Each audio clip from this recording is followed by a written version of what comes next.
بنخاف من بكرة ومن المستقبل، وبنخاف من الألم والمعاناة ومن المرض. بنخاف من زيادة الأسعار ولا من إن الناس ترفضنا وتحكم علينا؟ بنخاف من الفشل ولا من إننا نفقد حد عزيز علينا؟ ولا خايفين من ربنا ومن عقابه ومن الجحيم؟ كل الحاجات دي وحاجات تانية كتير بنخاف منها، بتكتفنا وبتمنع عننا فرص كتير جدا، وبتمنعنا ان احنا نستمتع بحياتنا. طب يا ترى الخوف ده شعور عامل ازاي؟ وازاي نقدر نهزمه؟ ده اللي هنقوله النهاردة وخلال كمان كام حلقة كده، فخليكم معايا.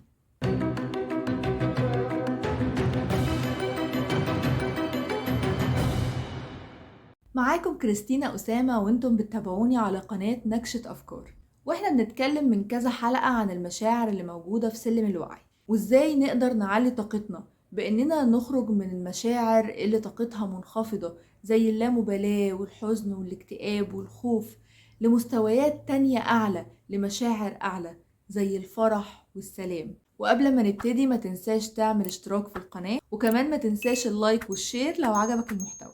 ويلا بينا نبتدي بسرعة. في الخوف بنحس إننا متهددين ومش حاسين بالأمان، ويمكن تكون الأسباب مش معروفة لينا، ويمكن كمان تكون مش منطقية ولا واقعية، زي الخوف من العفاريت أو إن في حاجة ممكن تطلع لنا في الضلمة، رغم إننا بنكون في نفس المكان في النور وما بنبقاش خايفين إن أي حاجة تطلع لنا. طب اشمعنى يعني العفريت هيطلع لنا في الضلمة ومش هيطلع لنا في النور؟ هو هيفرق معاه؟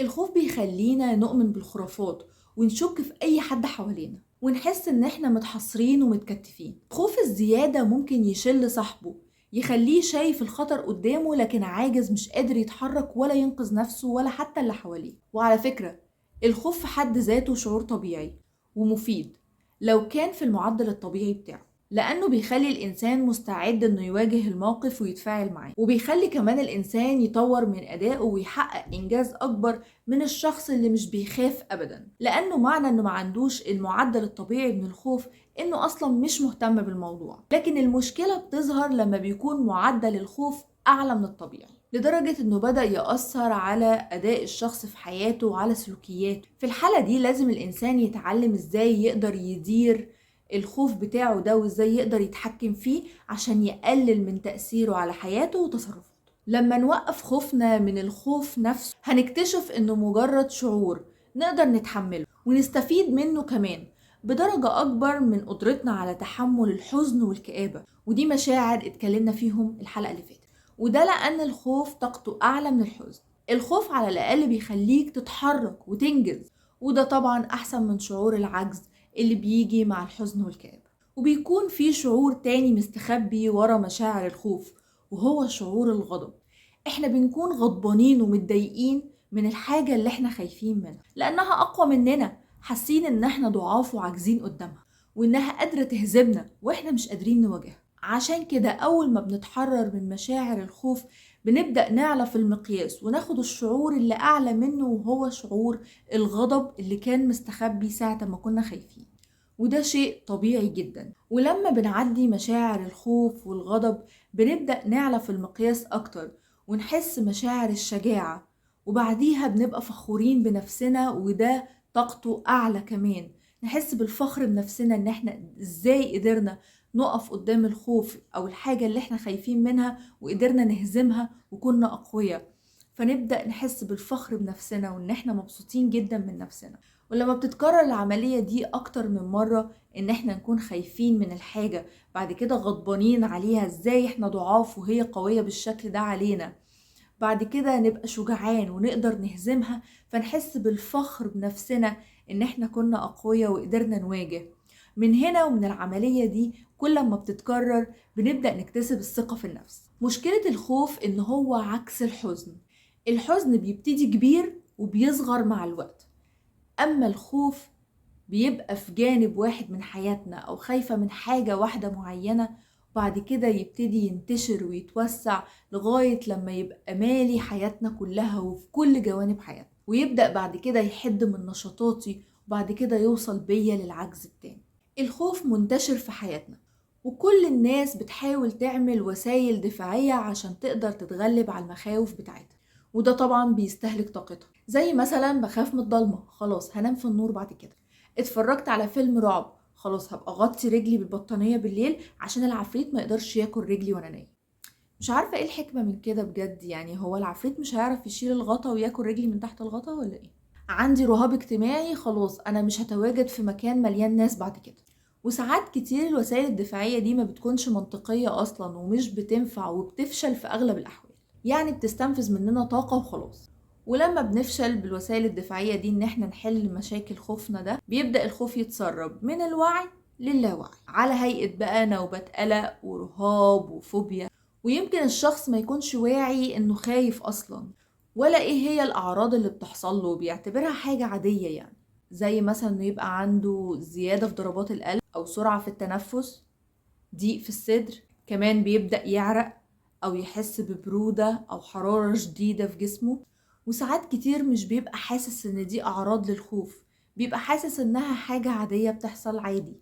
ولانه مش بيكون واعي ان دي حاجة زايدة عن الحد وان الاعراض دي زيادة عن اللي المفروض يحس بيها في الخوف الطبيعي، ده بيخلي الموضوع يزيد عنده ويتعرض لنوبات هلع لو تعرض لمواقف فيها ضغط عصبي وهو مش واعي للاسباب. في قانون وعي بيقول ما نحمله في اذهاننا يميل للظهور. وده معناه ايه؟ معناه زي المثل الشعبي كده، اللي بيخاف من العفريت بيطلع له. يعني أي فكرة بنفكر فيها كتير ونشحنها بالطاقة وبالمشاعر لدرجة إن وأنا بفكر الفكرة ببقى متخيل تفاصيلها وكمان حاسس المشاعر اللي هحسها في الموقف ده، فغالبا هشوفها في حياتي. والمشكلة إنها لما بتحصل بنصدق إنها كانت موجودة وصح من الأول، وده بيدعم مخاوفنا وبيخليها تستمر وتزيد. وبدل ما أكون مجرد خايف، هكون مش عاوز وههرب ومش هبقى عاوز أواجه أبدا عشان أتجنب الموقف المخيف ده وأتجنب إن أحس المشاعر الوحشة دي. وطبعا هروبنا من الموقف وإن إحنا ما نواجهوش وإن إحنا نعمل ده أكتر من مرة، ده بيأثر في ثقتنا بنفسنا وبيهزها جدا. تعالوا نحكي مثال كده نطبق عليه كل اللي قلناه. مثلا أنا بخاف أتكلم قدام الناس، فبدل ما هقول أنا خايف هقول مش عاوز ومش بحب عشان أقدر أهرب وما واجهش الموقف ده. ومن كتر ما بفكر اني هفشل واشحن نفسي بطاقة ومشاعر واتخيل نفسي في الموقف ده وقلبي يفضل يدق واحس كأني واقف في الموقف فعلا. وعشان الكون يحللك مشكلتك يخليها تظهر قدامك عشان تقدر تواجهها، فينطلب منك انك تقول كلمة قدام الناس، وبسبب الصورة اللي انت حطيتها في عقلك وغذيتها بالمشاعر فعلا هتتهته ومش هتعرف تقول كلمتين على بعض، وهتعرق وقلبك هيفضل يدق وهتلاقي نفسك بتتنفس بسرعة وهتفشل المرة دي. فيتأكد لك ساعتها وجهة نظرك الأولانية إنك فاشل ومش بتعرف تتكلم قدام الناس وإنك كان عندك حق من الأول. وهيبدأ الخوف من الكلام قدام الناس يزيد أكتر وأكتر، وهتتجنب على قد ما تقدر إن ده يتكرر تاني. لكن عاوزة أقولك على حاجة، إن ممكن يكون ورا شعور الخوف اللي عندك ده شعور بالكبر، والإيجو عندك يقولك إزاي أنا ممكن ما يبقاش الكلام اللي بقوله قدام الناس أحسن حاجة في الدنيا، وإنهم يخرجوا يقولوا إيه ده، إحنا ما سمعناش موضوع زي ده قبل كده، ده أنا لازم لما أطلع أكسر الدنيا والناس تقطع إيديها تسقيف عشان، ويا كده يا بلاش. فلما اتحرر من مشاعر الكبر دي وأقدر أتحكم في الإيجو بتاعي وأقبل إني ممكن الكلمة بتاعتي تكون مملة، إيه يعني؟ مش نهاية الكون يعني. يا ما حضرنا من محاضرات لناس كبار جدا وملينا وزهقنا، حصل إيه؟ كرهناهم؟ هم جرالهم حاجة حصلت في الدنيا؟